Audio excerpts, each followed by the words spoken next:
পশ্চিমবঙ্গে তথা সারা ভারতবর্ষে মানুষদের সংখ্যা কত? দেশের তো গৃহমন্ত্রী বলে দিয়েছেন যে 2026 31শে মার্চ ভারতবর্ষ থেকে মাওবাদের অবসান হয়ে যাবে। কোথায় তাদের সংগঠন, কোথায় বামপন্থীরা, কোথায় বিজেপি?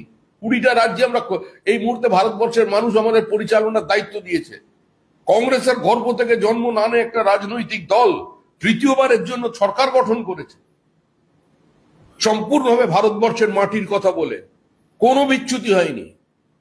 80-র দশকে আমরা যখন রাজনীতি করেছি তখন আমরা যে স্লোগান দিয়েছি যে 370 ধারা বাতিল করো, 50-এর দশক থেকে বলছি, আমরা করে দেখিয়েছি। কোনো হিডেন এজেন্ডা নেই। ইউসিসির কথা মুখ্যমন্ত্রী সেদিন বললেন অপ্রাসঙ্গিকভাবে, ওখানে আমরা তো বলছি হ্যাঁ আমরা করব। এখনো 4 বছর বাকি আছে। কমন সিভিল কোড বিল ভারতবর্ষে চালু হবে। এটা লুকিয়ে চুরিয়ে নয়, একদম সরাসরি। এটাই নিড অফ দ্য আওয়ার। এটা ভারতবর্ষের অধিকাংশ মানুষ চান। সেজন্য এই দেশের সংখ্যাগরিষ্ঠ মানুষের সংখ্যাগরিষ্ঠ যে যার সঙ্গে থাকবে সেটাই গণতান্ত্রিক ব্যবস্থা, এবং তাদের কথা ভেবেই এখানে চালু হবে। কোথায় আপনার ইসলামিক কান্ট্রিতে কোথায় ওয়াকফ বোর্ড আছে? কোন দেশে আছে?